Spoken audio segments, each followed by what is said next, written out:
We're live here at the station of decapitation without your head. I'm Nasty Neal, and I'm joined by actor, producer, author Kim Jackson.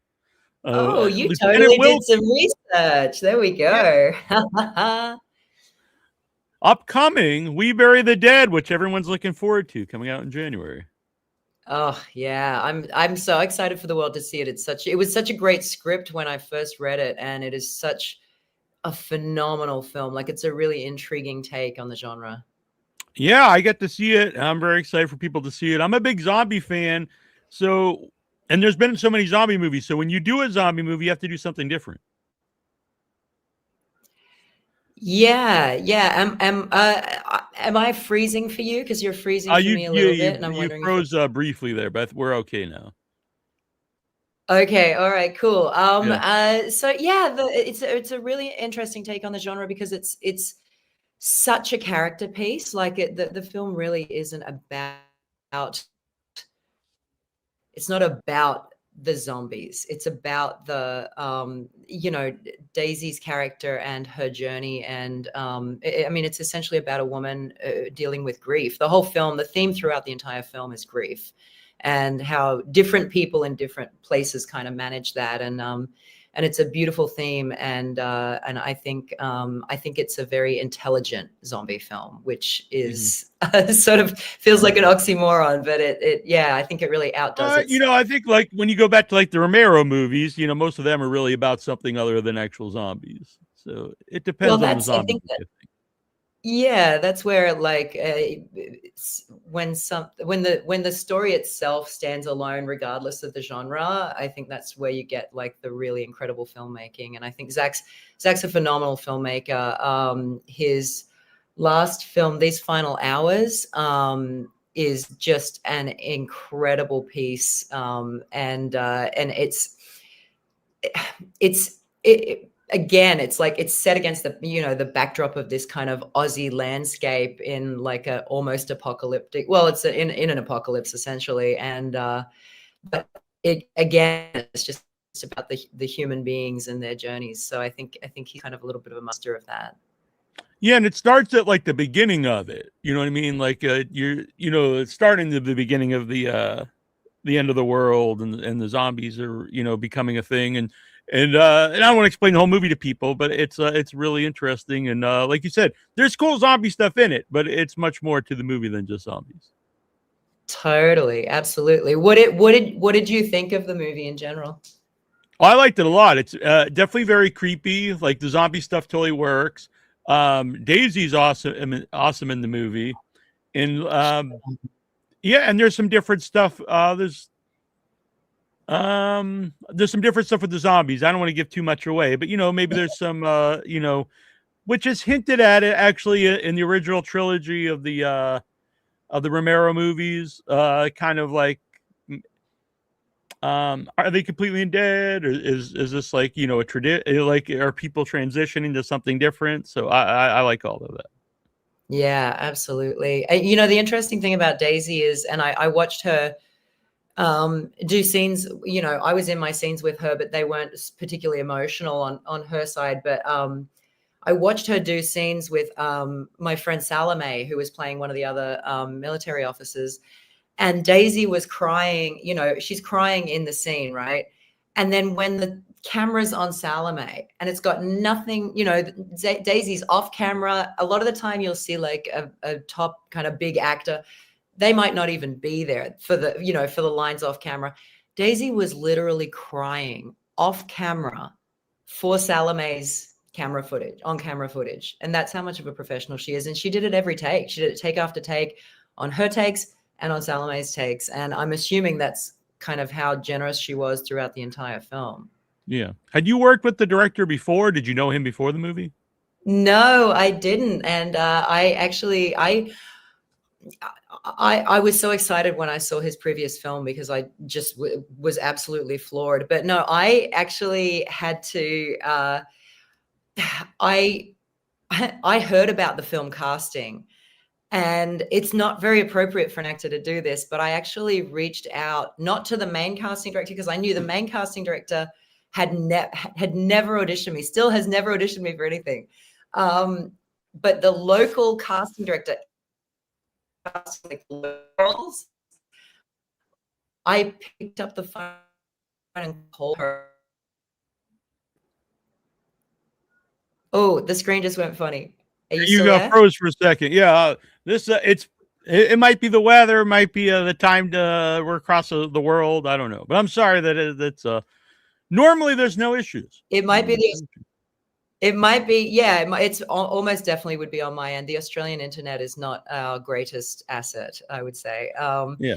But yeah, so I called the casting director on her cell phone and pitched myself for the role, and ended up getting my tape. She got my tape through to Zach. She was lovely and really open. Megan, she's a phenomenal human. She actually did several roles on the project as well. That was the beauty of the project, is it really felt like a gritty kind of indie film where everyone was just kind of rolling their sleeves up and kind of putting the work in and just getting everything that needed to be done, no matter, there was no ego, there was no hierarchy. Everyone was just getting it done. Well, actually even comes off partly like a gritty indie movie, but it's also like huge production value. Like there's great shots in the movie. There's cinematography is awesome, and the landscapes and everything. It looks like a high production movie, but also feels like a gritty movie. So I like it's got the best of both worlds for me.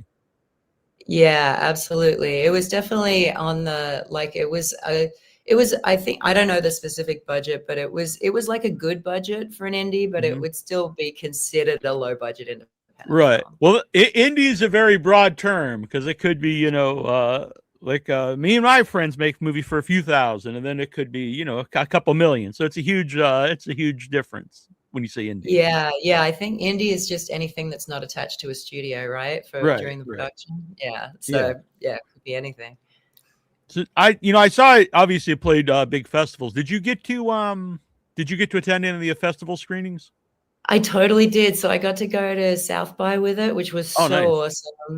awesome. And it's just a fun, like, I love going to film festivals. It's such a Mhm. fun environment because all the filmmakers are there, and they're kind of they're relaxed, and everyone feels really accessible, and you get to meet so many people in the industry that are just passionate and excited. There's just such an excited energy at any film festival because everyone's like, yeah, they're all just like, telling each other their screening times, and everyone's supporting each other. And yeah, it's a really fun, it's a fun experience. And South by is an incredible festival. And then it screened at MIF, but I wasn't able to go to that one. But yeah, it's had a good run. It's been to a few. I went to the Brisbane Film Festival a couple of weeks ago with it as well, so that was cool. It was a little more intimate, so we all Yeah. just got to kind of hang out, and it was less kind of showy, I suppose.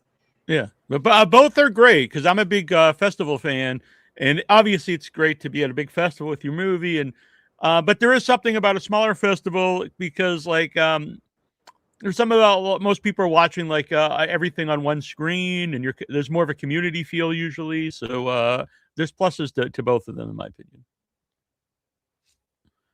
I think we're freezing up. This probably should have been a show I recorded and not done live. I'm I'm just gonna my husband to get his. Can you put your phone on airplane mode, please, baby? Because I just want to make sure the internet works. Thanks. I think he's might be sucking my bandwidth. Oh, I see. I see. Yeah. So We're I at this apologize. apartment. No, It's it's none of our all, faults, but yeah.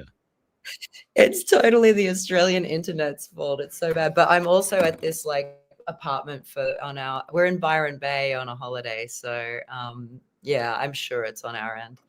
All right. Well, fair enough. Do different audiences react differently? Like, does an Australian audience react differently to an American audience?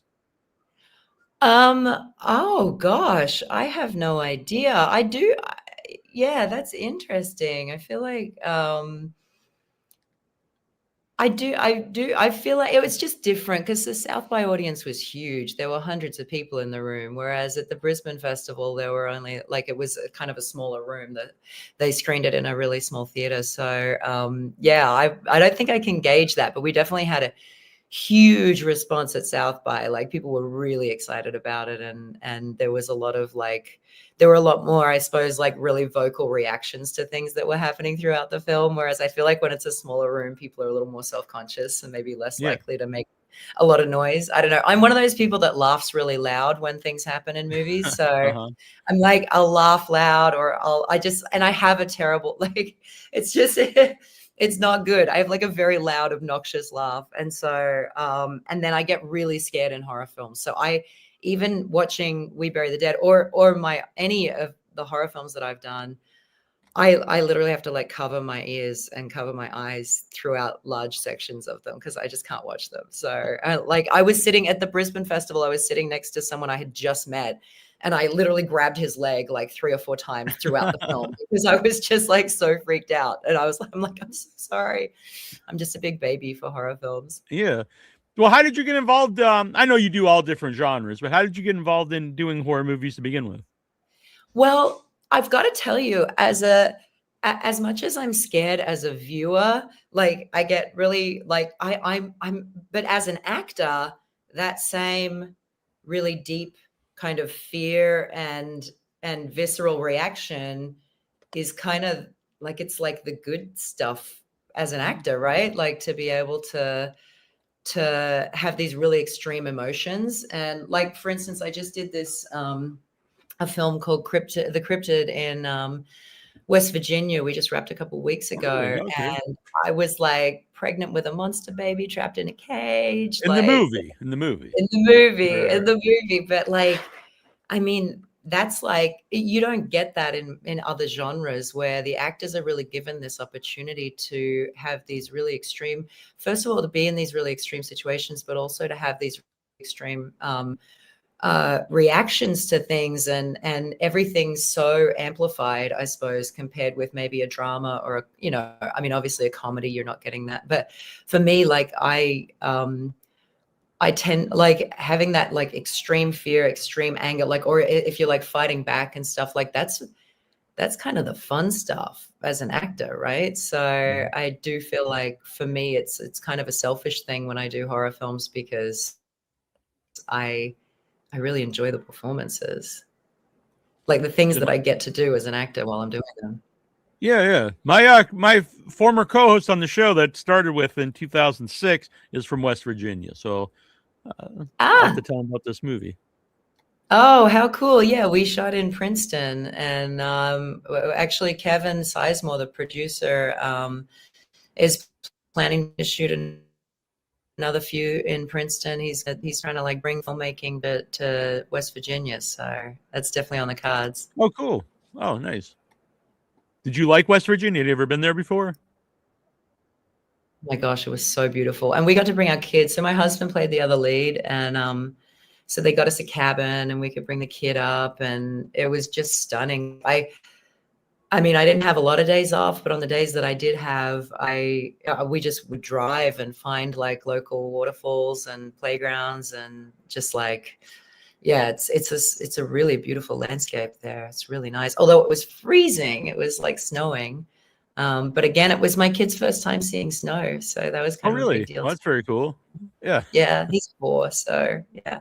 I think I was like 21 when I saw snow for the first time. So All right. Yeah, I grew up with snow here in Massachusetts, but so ah, here Ozploitation is a term. Is that used at all there? Is Ozploitation a thing? I know Oz- we Bury the Dead's not Ozploitation, but like like Mad Max, and like there's a bunch of films from that era, Turkey Shoot. that's so cool. I did not know. So Ozploitation, like Australian Ozploitation. Yeah, yeah. exploitation. Australian ploitation movies. Yeah, like from like the 70s and 80s, I think.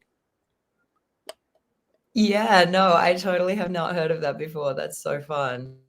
I Yeah, I love. mean, it's kind of become popular. Like, I don't know why. It's like risen in popularity here. It's like they're like cult movies, and I've never asked anyone in Australia if it's like a term they even knew about. So I was kind of curious. No, I have not heard of it at all. But I guess yeah, there are. I mean, Australia is pretty well known for its independent horror films, right? So yeah, maybe that's a thing. I don't know. We could get our own category on the airline, Yeah, you yeah, know, exactly. Yeah, airline exactly. things, Yeah, I like that. exploitation films. Qantas will add it as a section. Yeah. So you started acting at a young age. What like drew you to acting or performing? I think honestly, I feel like I'm not like a big drama person in real life. And so I think for me, getting to feel like the extremes of emotions gave me an opportunity to sort of explore that. I uh, I did a play when I was a teenager, and I remember it was called Matilda Women, and I was like this woman who was being hung for being a witch or something. And I can't remember the details, but I remember the whole audience kind of disappeared, and it was just me and the other characters. And I actually thought it was really happening. Like I couldn't, it was the weirdest thing. Like I couldn't see the rest of the room anymore. Like I just kind of became the character. It was like the freakiest thing. And I probably have only had that happen a few times in my whole career or whatever, but I guess that just kind of got me hooked. I think initially it was the idea of like, I think initially when I first, I used to say when I was a teenager, like, oh, I want to be an actor, I want to be an actor. But I think that was more like because it seemed fun, like, and exciting to be famous or whatever. And then Mhm. I think when that happened, I really kind of started taking it seriously. And I really kind of it becomes an addiction. Like it's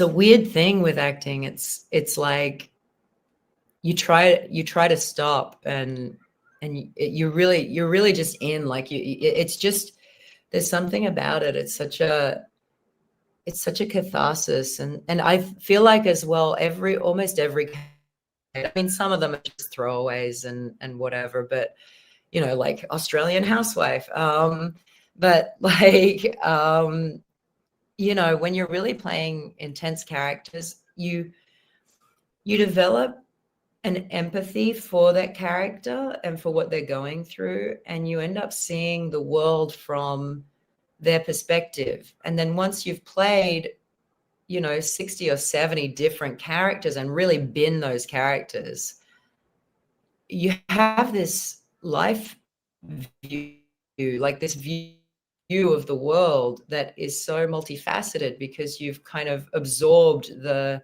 knowledge and the history and the memories of all of these different people. And so you end up with this real breadth of life experience. Because, for instance, like, one of the methods of kind of getting into your characters is to you sort of do this the lady that taught it to me did it as a hypnosis, but I just kind of do it as a visualization.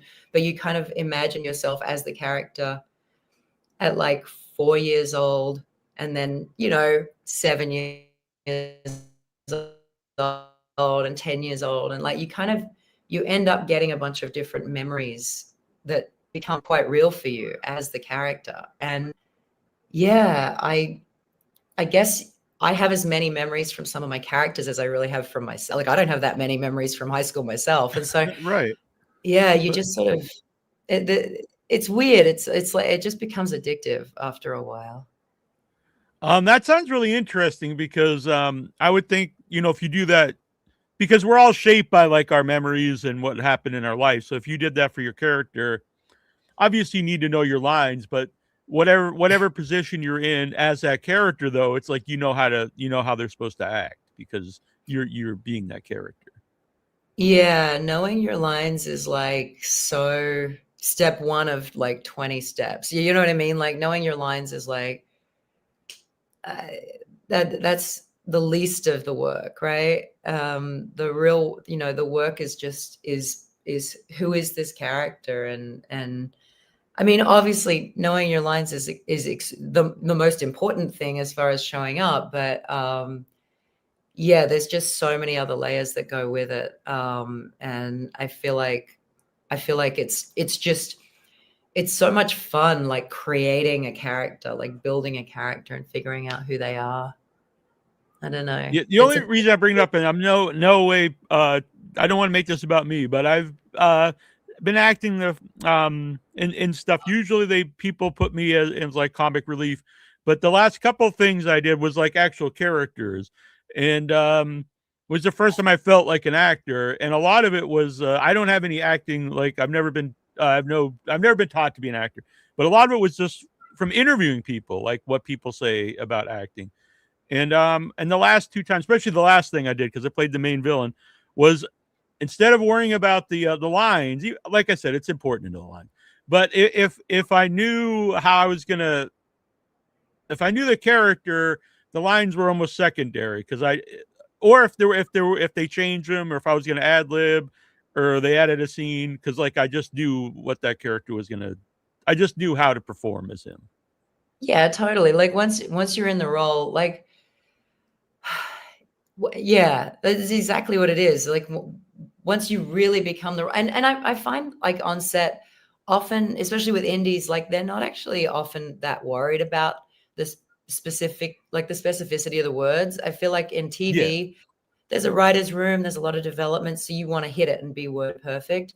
But in independent film, usually they're just like they just want to get like the whatever needs to be said in the scene, however that kind of comes out tends to sort of be okay usually with most filmmakers. I feel like now I'm one of those people, I like to really know my lines and really honor what's been written. But you're right, like if they just threw a scene in and you already know your character just backwards and you know their backstory, you know their history, and you have that. I find that it's vibration more than anything. Like for me, really finding the vibration, because everyone sits at a different vibration, right? Like you meet some people and they're just energy vampires, right? And or yeah, they're yeah. just low vibration people, or they're just, those people that are just like, hey, like they're just down here. Uh-huh. And so I feel like once you get the vibration, like the way that the character vibrates and who they are energetically, um, then you kind of add the backstory and then their voice and how they walk. Like there's so many different little elements that kind of can go into it. Because I'm a character actor. Like I don't play a lot of. I remember this one time I had like I played.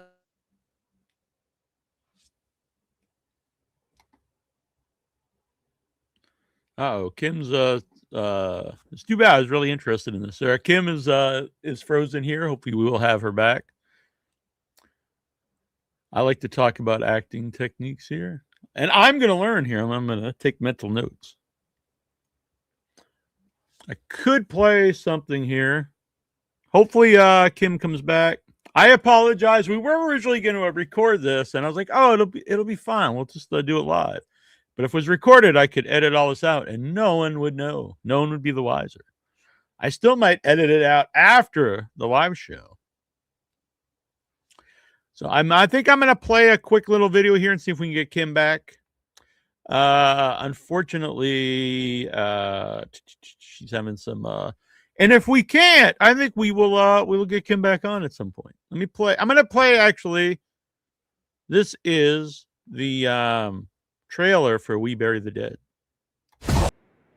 It's Oh, so there. scary. Oh my Yeah, when gosh. it was, I played it. When you froze up there, and then when you came back, I was like, oh, she's gonna be scared at some of these. I was literally. I'm so bad at this. Yeah, Oh my gosh. I think that's cool that you can still be scared even though you're in the movie. Oh, yeah, and I saw, like, the zombies in real life, and I know how they're created, and I still actually, when I was shooting Cryptid the other day, one of the characters came running at like, she, like, turns into a monster and comes running at my character. I don't know if that's a spoiler, but, I literally started crying, like, in real life. I started crying, and I I don't hate had to laugh at that, but yeah. it was so terrifying. I was, like, so scared. I, like, left the room and just started, like, bawling my eyes. I'm such a baby. It's so bad.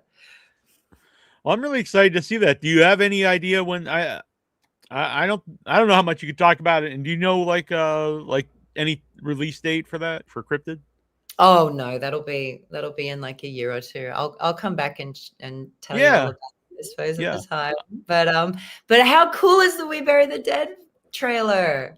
Yeah, it's awesome. I played on the show a couple weeks ago, and so our normal live show is Thursday, and it's me and my brother Troy, Tara Hutchinson, and AJ, and so we play a lot of new trailers that come out, and we were all really excited to see it. It looked awesome.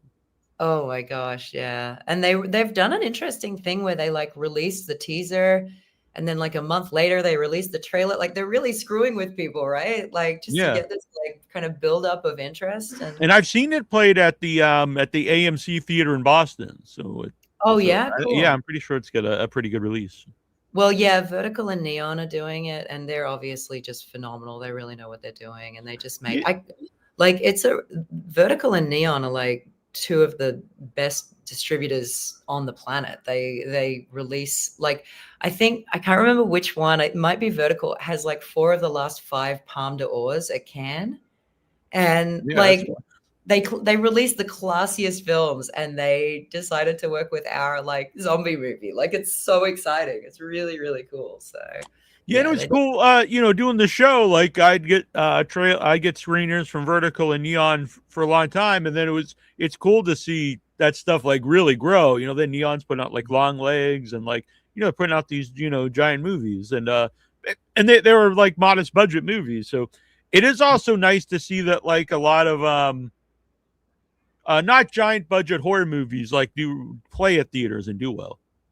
yeah, yeah. And that's I mean, that's what's great about the horror community, I think. And that's what everyone kind of on any horror set, everyone is so grateful for the horror community because it's always just a case of like we don't need to worry about having big names in the film. We don't need to worry about having like a ton of money. Like the horror community is just so supportive of the genre that they'll just take everything as it is, And so it's a beautiful thing because I feel like audiences in every other genre are really you kind of have to have your like gimmicky things to get them to watch. Whereas the horror community is just like, it's like they just band together like a football team and they're just like, we love it. We love what it is. Like we'll watch it for what it is. And they appreciate it for its art, the art of what it is, as opposed to it needing to have all of these shiny things attached to it. What is it about zombies that like they've been around for decades, and a lot of times they're not really just about the zombies. So maybe that's part of it. What do you think it is about zombies that like make for good movies, and people are there's always a new audience for zombie movies. I think there's something, and obviously it touches on it in We Bury the Dead. I think there's something about the fact that zombies used to be humans as well. Like it's like you think about like right now I'm recovering from the flu. Like zombies are like when you're really sick, you kind of feel like you You feel you like a zombie, but it could go that way, right, right. right? And so I feel like there's something freaky about the fact that zombies are humans, like, and so I feel like there's almost a like, it could be someone's brother or it could be someone's sister or mom or whatever, and they're a zombie and they're attacking, and so I think there's that humanity in the zombie on some level as well, and the idea of like a couple of different movies kind of touch on the idea of finding a cure or reversing it or whatever. And Mm-hmm. so that kind of heartbreaking element of like, we usually know like they're probably going to be too far gone, but the Sure. people in the movie are usually like, oh, okay, maybe if I just do this or that, or maybe they're still in there. And so I feel like Mm-hmm. that's seems to be a through line in a lot of the zombie stuff, but also just you it's a known entity, right? Like when it's a monster, it's kind of you don't really know how fast they are or how strong they are or whatever. When it's a human being who's been infected by a virus, you know the parameters of their speed and their strength, right? So then you know Mm-hmm. exactly what you know. You see a 6'3" muscular zombie in one of the zombie movies where they can go fast, you're in trouble, right? Yeah, yeah, Like it's bad times. I at least once, like, okay, so Shaun of the Dead is one of my favorite movies in the history of the world. At least that you're not that scared of the zombies. Like it is comical and you feel Yeah. like, okay, cool, I could survive. in any of the zombie movies where they're moving quickly, like there's just no chance. Like it's all over. Yeah, that's always a debate too. Some people are very anti fast zombies. They want the shambling zombies. I think it Well, all the depends on the rigor movie mortis, for me, but yeah. the legitimacy of the rigor mortis. If they're supposed to be the undead or the dead, then they Right. should As be stiffening opposed to up. infected. Yeah. Yeah, I don't know. I guess it That's just also a debate. Is certain movies, are they zombie movies or are they infected? It's always yeah. a horror people like to debate these things. Yeah, no, it's a fair question. I think, well, I suppose as long as the film defines it, then you live within the reality of the movie, right? Right, right. Yeah. So And by the way, I think so that's on the filmmaker to be yeah. specific. And when you were talking about the different ages, like of when you're doing a character, did you do that for your character in this? Did you come up with like a backstory and like I did a life for actually, her? and you don't see any of this in the film, but I spoke with the director about whether he's okay with it, and but I kind of just I wanted my character to be I wanted her to be a lesbian. I wanted her to have a wife who was pregnant and who had passed away in on the island, Mhm. and so she was kind of acutely invested in the situation. And I felt like she had, and I built this whole backstory of like her and the wife and what that meant.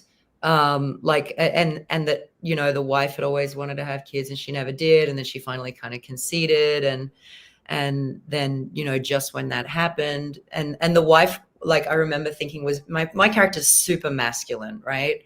And I Mhm. remember thinking that the wife was just this like feminine, girly, like floral dress kind of girl. And yeah, that was sort of what I came up with just for myself. So then when basically she was everything soft in me. So then I like once she dies, that's all gone. And so for my character, she just doesn't give an F. Like she's just and now she's just hard. She's just gone cold. Like and there's nothing left. So that's kind of and she really hates, because the setup is obviously the US does some kind of experiment off the coast of Tasmania. Mhm. Like and then Daisy comes in and she's an American, and so I just like I'm directing all of that hatred towards her. So I've kind of got no time for her. So Mhm. yeah, that I didn't do the I don't remember doing the like Like the going back years. to Yeah. childhood. No, it's funny. I do that. Some characters I do like some characters I'll do that. Some characters I'll do animal work where I like figure out what animal they are, and then they have like there's like an under Interesting. tone of that animal. There's this cool thing you do in animal work where first you're like 100% that animal, and then you're like 80% that animal, and then you're like 50% that animal and 50% the character, and then you're like 20% the animal. And then you like figure out how much of the animal is going to sort of stay with the character. And that's how you end up with characters with a varied physicality, compared with what you typically, how you typically move, I suppose. Mhm. So I'll do animal work a lot of the time when I'm really sort of stuck on something. But yeah, I didn't. And then there's some characters where you just get them and you're like, oh yeah, she's just me. Like I don't need to do anything. Right, right. Like, you might throw on an accent or whatever. Most of my characters are American, so they're either a standard American or a Southern. But yeah, no, I didn't. I didn't do the animal work, and I didn't do the backstory stuff. I mean the Age, yeah. yeah, Like this every the childhood stuff, but I definitely had a pretty solid backstory for why she was so freaking angry. Yeah, no, I find that really interesting, and I think even if if you're as the audience member, like even if you don't know all that, it just adds layers to the character, and you could tell like it's an actual, it comes off more like an actual person.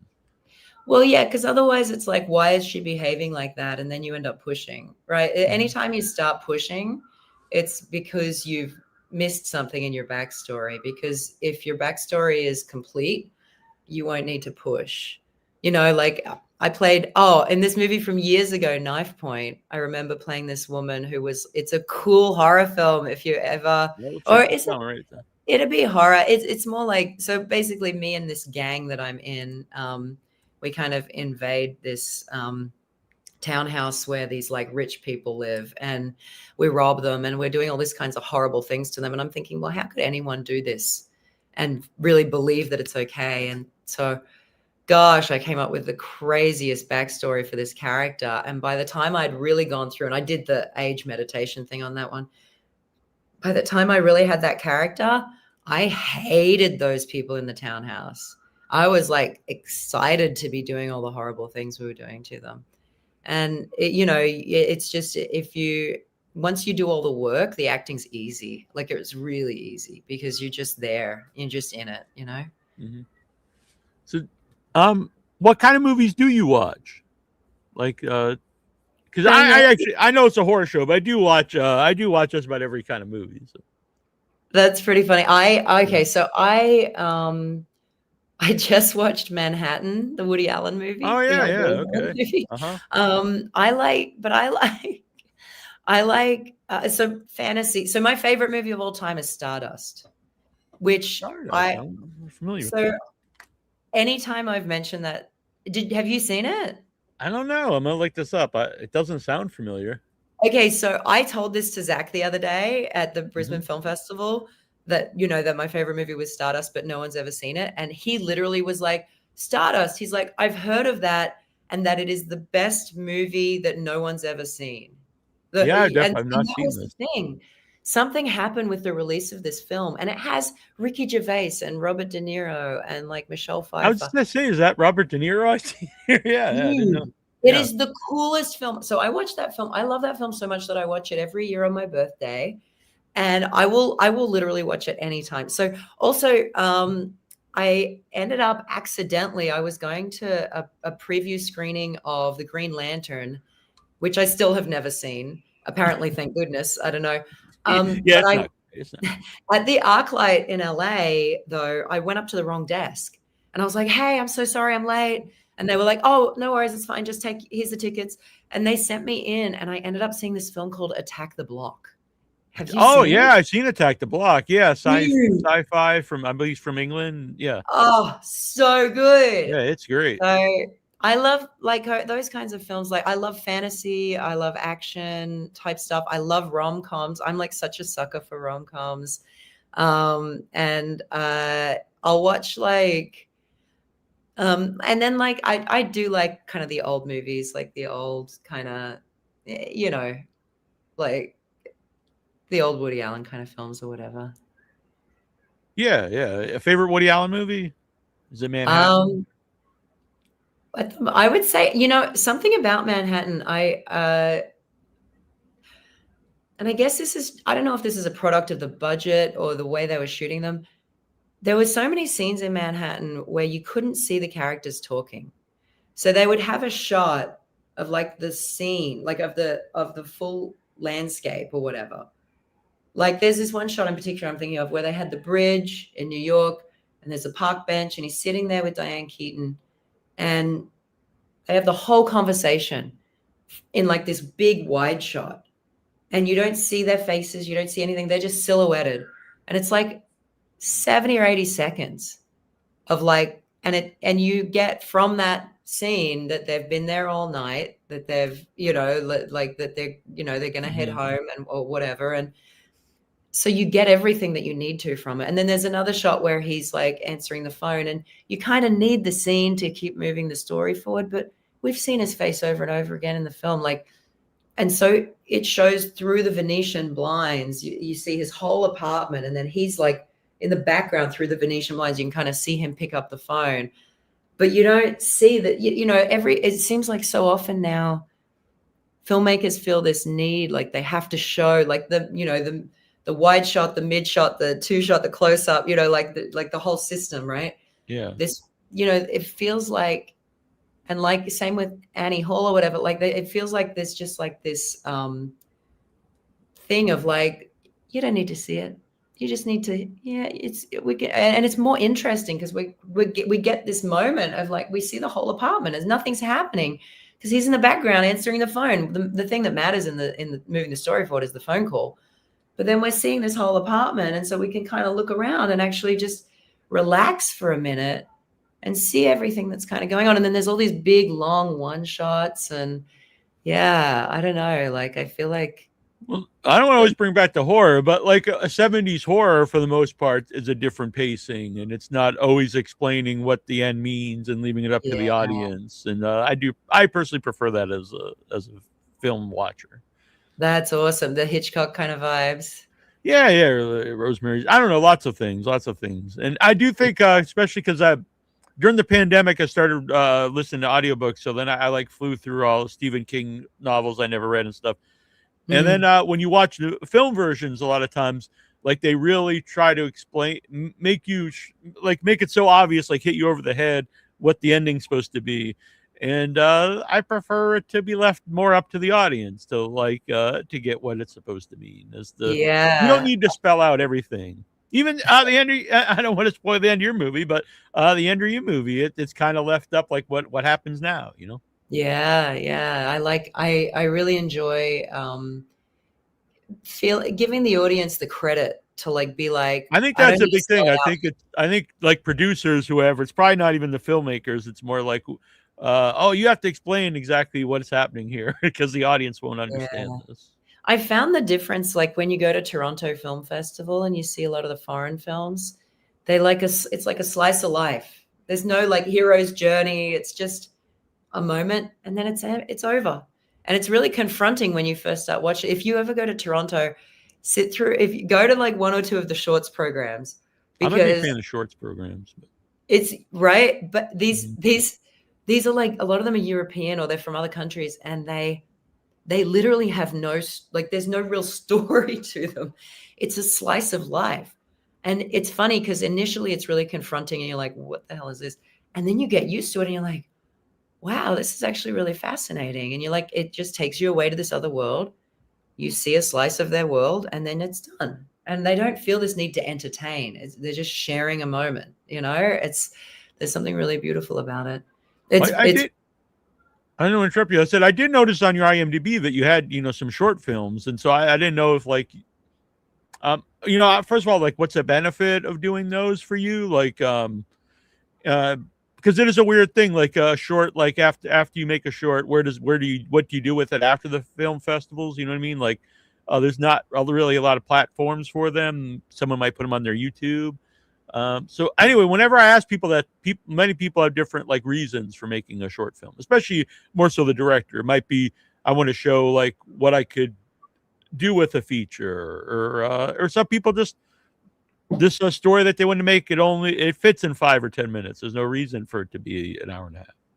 Yeah, so look, there is that definitely, like short films, a lot of the time that is how long the story needed to be.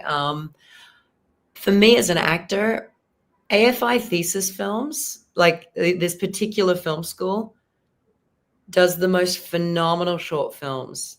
When they're in their final year of graduation, the American Film Institute, I will like fight tooth and nail to audition for these AFI thesis films. I've only auditioned for two and I booked both of them, but I they don't pay, so you know what I mean. So, Yeah, yeah. but as a pro bono kind of thing for the sake of supporting the artistic community, I will like beg my representation to get me to audition for those films because they're phenomenal. They have really good budgets. The characters you get to play, again, it's like 3 or 4 days. The characters you get to play are like they're really well developed. And like the two that I've done, Starman and Jonestown, are literally, they're on my acting reel. Both of them, out of the 60 or so feature films I've done, these two short films are on my reel because they're that good. I'm so proud of them, and they're beautiful stories. Now, most of the time when I do a short film, it's a favor for a friend. I don't Mhm. I don't proactively audition for short films. Usually it's someone calling me and saying, "Hey, can you come and help me out with this?" Yeah. I don't think I mean, it'd be over 10 years since I've auditioned for a short film. But I would like to do more. Like Yeah. I do enjoy them. I think it's just the focus has been more on features and Mm-hmm. obviously, Anyone having a out there who does go to festivals, I really recommend going to and watching the short blocks because you get to yeah, see so many different filmmakers, an yeah, act. You get to see something from so many different people, and yeah. it's going to be your only chance to see them with an audience on the big screen. Oh, yeah, and honestly, like, a lot of the time, I'll see actors in short films, and I'll be, like, floored by their performances, so I do feel like filmmaker from an acting standpoint, getting your work out there in a short film, I actually just did one again, it was a friend, who asked me to come and be a part of it, but it was actually pretty well paid, and man, it's been winning awards everywhere, Oh, like, cool! I've had, like, Congratulations! they keep tagging me in things on Instagram of like, we've just won this festival, we've just won that award. And so, yeah, it's Melodies of the Abyss, and it's about the last, like how Kurt Cobain. It's a Oh, really? hypothetical on how Hmm. Kurt Cobain actually died. Oh, Yeah. well, I graduated in '94, so that's a very big part of my teen years is that era of music. So that's very interesting. Oh, cool. Yeah. Yeah. That's interesting. Huh. Yeah, I'll try to. It's hard to say I would watch it because who knows where it'll be, but I'll try to find it. Yeah. Well, I mean, another element of it is it's fun being on set.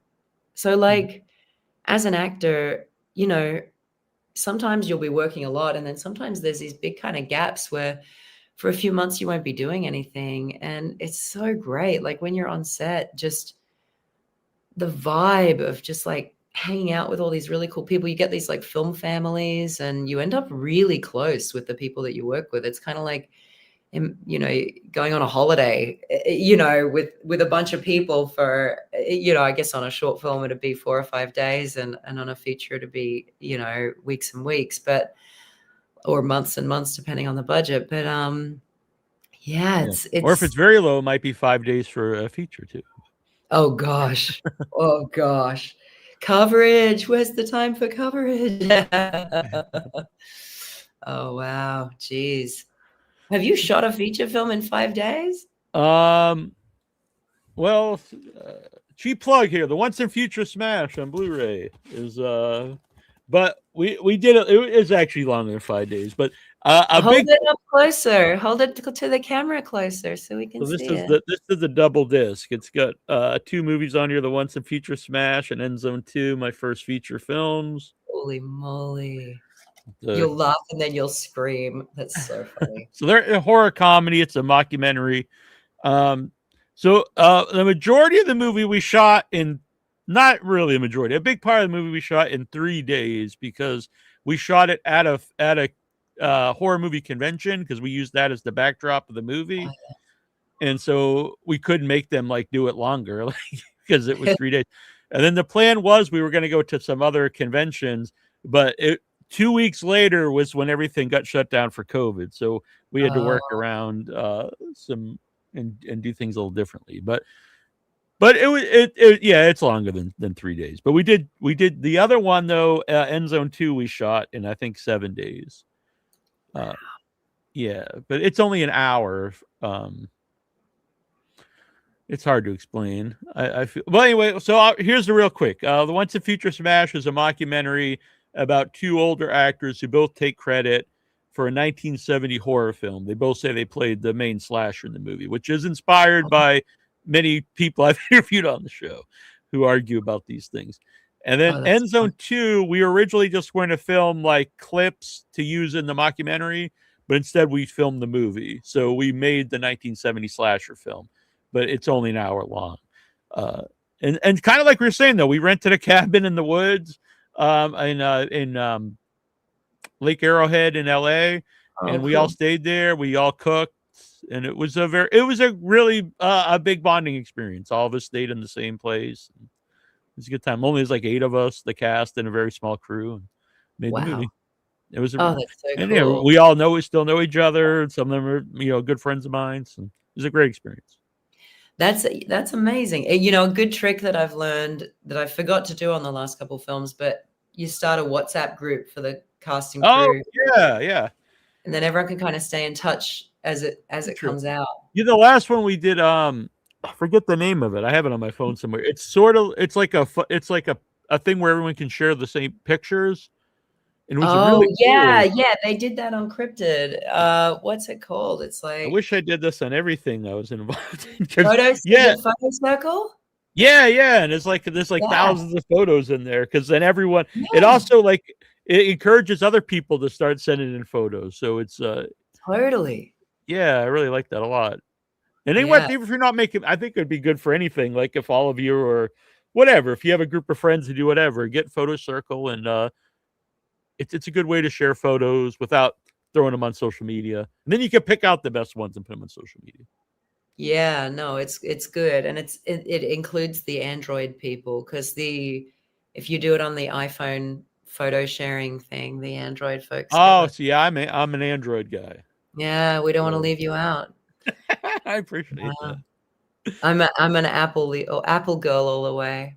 Yeah, my brother's iPhone guy. So yeah, so I don't know. I don't know anything about it. I've never had an Apple product at all. Maybe if I did, I would just be like, screw Android. I'm Apple all the way now. I don't know.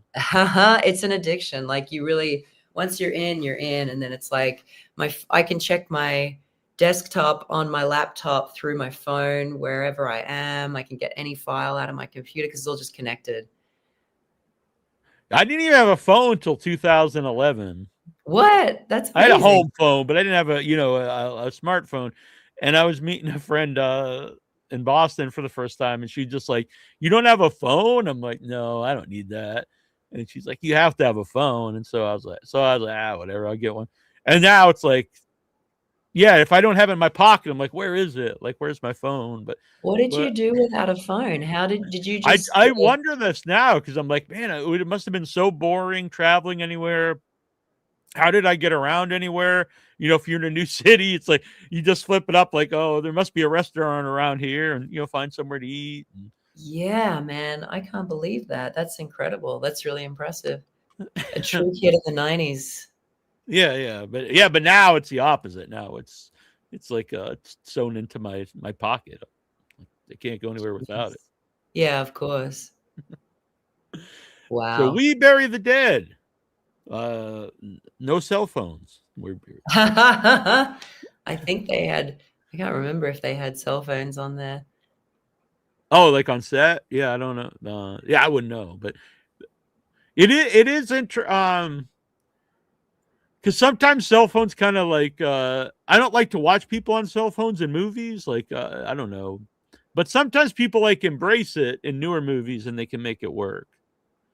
But Oh, yeah, well, we weren't allowed to take any photos really on set. right. But I'm just saying I don't remember if they had cell phones in the movie. Like I don't Yeah, I remember if can't. they I had can't either. Honestly, that's like I assume eventually they won't be able to, but I can't remember. I don't remember it. No scenes like stick out to me where they were on the cell phone. yeah, no, Maybe I some of don't the flashback stuff before like things happen. yeah. Yeah, I don't remember any cell phones anywhere in the film. So that's kind of cool. That's Yeah, good. yeah. An anti-technology film. There's something, but that also is like the theme of the film obviously is grief, but there's also an element of isolation. You know, with each of the characters, they're quite isolated, but Hmm. also they're isolated on this island, and so on Tasmania, and so in Tasmania, but it's a massive island. It's 500,000 people there. Of course, in the film, they're all dead, um, there's this idea of isolation. So I feel like a cell phone is the thing that kind of connects us to everyone. So to not have cell phones kind of pushes on Hmm. that isolation theme a lot, which Yeah, is yeah. kind of a cool thing. Yeah, because you're separated not even just from other people, but like from other countries. So you don't know what's Yeah, really going on everywhere else. Is it isolated here? Is it everywhere? yeah, yeah, And absolutely.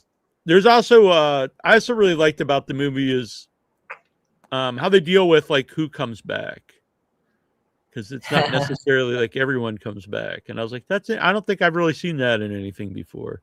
Yeah, and Usually it's in a zombie movie, it's just everyone who's dead comes back. Yeah, and it's an interesting thing of like all the theories that the characters have on why different people come back, Mhm. and also how different it is the way each of them come back. It's kind of it's not consistent a lot. Some of them come back in certain ways, and some of them come back in different ways. I feel like it's really varied and unpredictable, which is kind of cool as well. Yeah, I liked it a lot, and like I said, I'm a big zombie fan. Like I love Dawn of the Dead's one of my favorite movies, and so it's I always like to watch new ones, but you have to do something new with them, and We Bury the Dead, found some new stuff to do. That was cool. I love that Dawn of the Dead is one of your favorite movies, and Shaun of the Dead is one of my favorite movies. I'm a fan of Shaun of the Dead too. So Hey, also, there's this other horror film that I did that I don't think has gotten anywhere near enough attention. It's called Eat Brains Love, and oh, it's I so saw this. good. I need to see this. Dude, you have to see it. It's so funny. I I I love the name. almost turned down the audition because of the name. I was like, I'm not doing. Come on, I'm not doing this. And then I read the audition scene, and I could not stop laughing. And then I got a copy of the script, and I literally my cheeks and my abs hurt after reading this script in like an hour, which I never read scripts that fast because it was so freaking funny. And I literally flew to Baton Rouge for the callback, not even for the shoot, for the callback just to get this part in this film. It's a zombie romantic comedy. And I don't understand how it didn't get more of a like more exposure. I don't get how more people didn't see it because it was like the opening night film at Screamfest, and Gunpowder Oh and wow, Sky. and Screamfest is huge. Yeah, right. And Mhm. Rodman Flinders was the director, and it's such a great film, and it's really indie, and it's really like, but the script, it's a really well written, and it's hilarious, and it's adorable. Like it's really fun, and I play a zombie lesbian. I'm gonna. I actually literally just looked it up, and I see it's it's playing. It's streaming a lot of different places. You can rent it for people go rent it. It's only $2. Yes, Eat Brains Love, you guys. It's so good. It's so good. I need to like I'm going to spend the rest of my life getting the word out about that film because it really deserved a bigger release than what it ended up getting. Well, So, but we're actually planning to do a zombie month in February. We were oh, gonna call it cool. Zombie Love, so because like February is Valentine's Day, so I'm Oh, gonna watch dude. Eat Brains Yeah, Love for that's perfect because it's a zombie yeah, romantic comedy. How good. excellent. Yeah. All right, I'm looking forward to seeing this. Yeah, big Yes, time. Oh, check it we out. You won't be sorry. It's hilarious. nice. We Bury the Dead, January 2nd. Cryptid, sometime in the future. Uh, Yes. Eat Brains Love is out there. You can go check that out. And Yeah. where can people follow you to see what you're up to? I'm not Oh, sure. my Instagram is the Kim Jackson. So TheKym Jackson, and it's a Right. Y as you can see on the screen. The Right. Kim Yes. Jackson. Yeah. Yeah, All but right. it's not. There's nothing scary on my Instagram. It's all. Yeah. Yeah. I followed you earlier.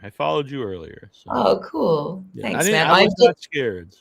I do this thing where I have to, because I get really hooked on Instagram, so I have to delete it.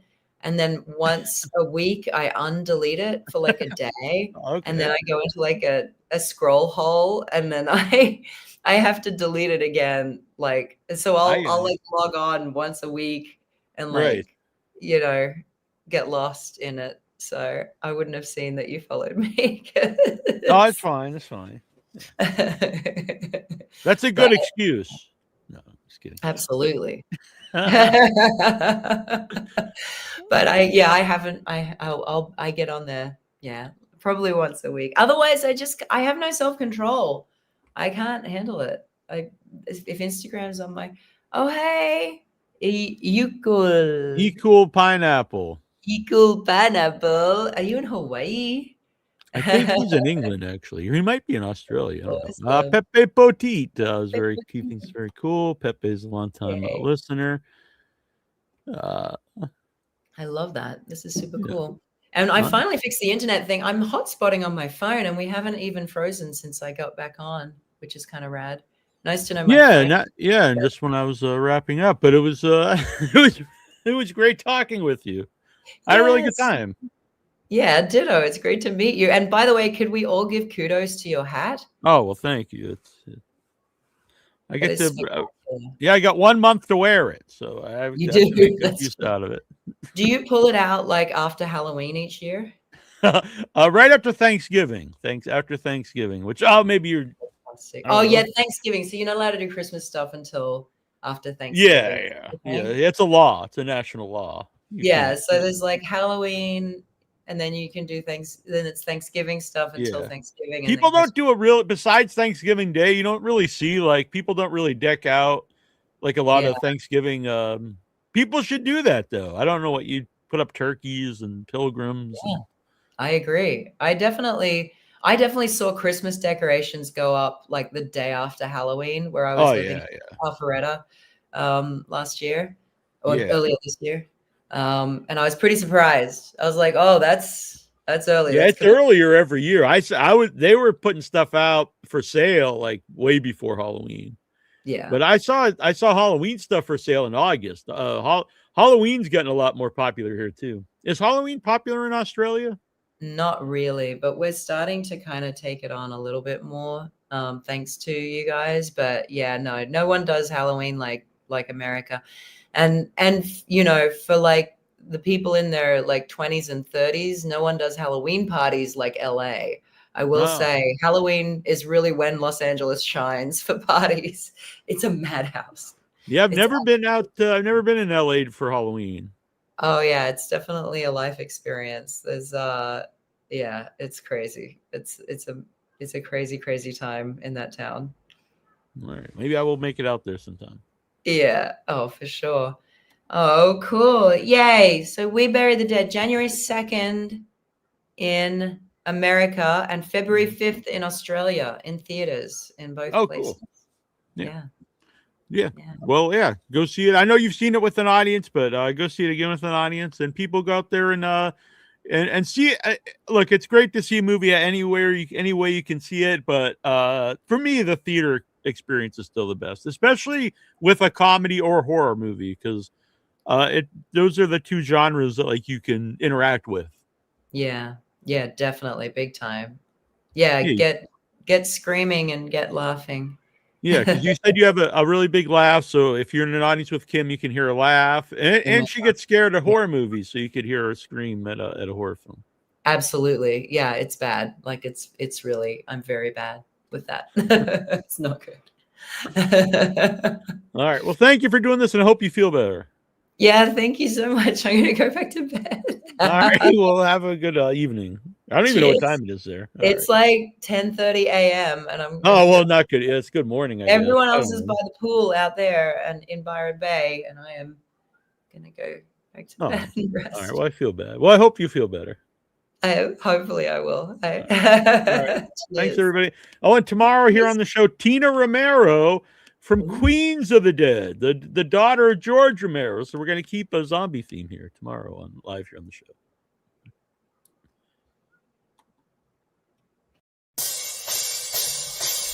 Hi, this is Adrienne Barbeau. Just call me Billy. Everyone does. And you're listening to WithoutYourHead.com.